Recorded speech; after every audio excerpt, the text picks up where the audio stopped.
Good Morning Philippines. For 24/7 Finance News. Your host, Colleen Flandes and Mark Delamers Ed. For FM headlines, pros and cons of buying and renting a house. Possible source for house financing.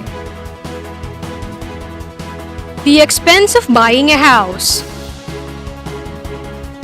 Guidelines and consideration for selling a house. Pros and cons of buying and renting a house. Here is Macy Cinco for the details. Macy? People's point of view of buying and renting a home varies based on their preferences. For some, it is much favorable to rent, but for others, they dream of having a house of their own. Renting a house in terms of annual cash flow, renters usually pay less, but it will not be an asset. While buying a house will give emotional security and full control over it, but it will require a larger amount of money at once. These two are both great choices, but at the end of the day, it depends on the individual's lifestyle and financial situation. This is Macy Angela Cinco for 24/7 FM News.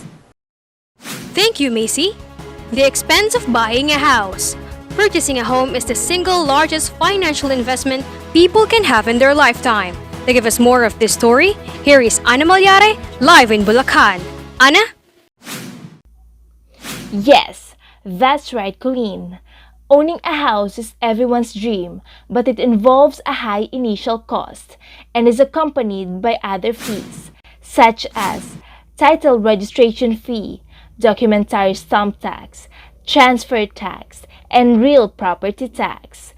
Aside from taxes, there are miscellaneous fees that need to be paid to make sure that the property is verified and authentic, such as attorney's fee, home inspection, title search, and title insurance. I am Ana Micaela Malyari for 24/7 FM Story. Back to studio. Up next, possible source for house financing. Guidelines and consideration for selling a house. Ikaw, para saan ka nag-iipon? Ako nga pala si Kurt, isa po akong working student at pangarap ko pong magkaroon ng sariling bahay para sa aking pamilya. Nag-aaral ako sa umaga at nagtatrabaho naman sa gabi. Mahirap man ito para sa akin ay pinagsisipagan ko para makabili ako ng sariling bahay. Minsan naiisip ko kung susubong na ba ako dahil sa mga problema ko sa araw-araw. Ngunit nung nakilala kong land housing, nagkaroon ako ng pag-asa upang lalo ko pang pagsipagan dahil sa mga murang pabahay dito. Ako nga pala ulit si Kurt. Ito ang kwento ng aking buhay. Ikaw, anong kwento ng land housing mo?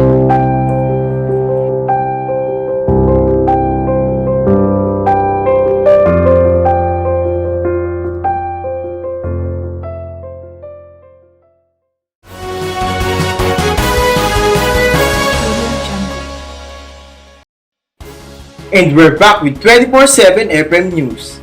Possible source for house financing. The majority of people cannot afford to buy a home without a mortgage. Home buyers do only look for loans from banks. They also look for mortgage loan from a variety of lenders.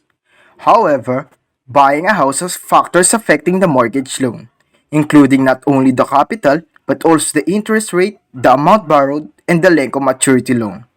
Having a mortgage always entails a payment obligation. Otherwise, it would be an invitation to financial disaster. Guidelines and considerations in selling a house. Before listing a home for sale, it is essential to compile a list of information. There are times when assets are rendered ineffective and emergencies occur unexpectedly. When it comes to selling a home, one has viable alternatives. It is possible to sell a house quickly through a broker, but this comes with a high percentage commission that goes directly to the broker. On the other hand, listing a home by yourself does not require a commission, but it takes time to sell because marketing a home is difficult and requires extensive knowledge and full attention. And that's it for today's FM story. Tune in again next time For more reliable trusted and fair finance stories.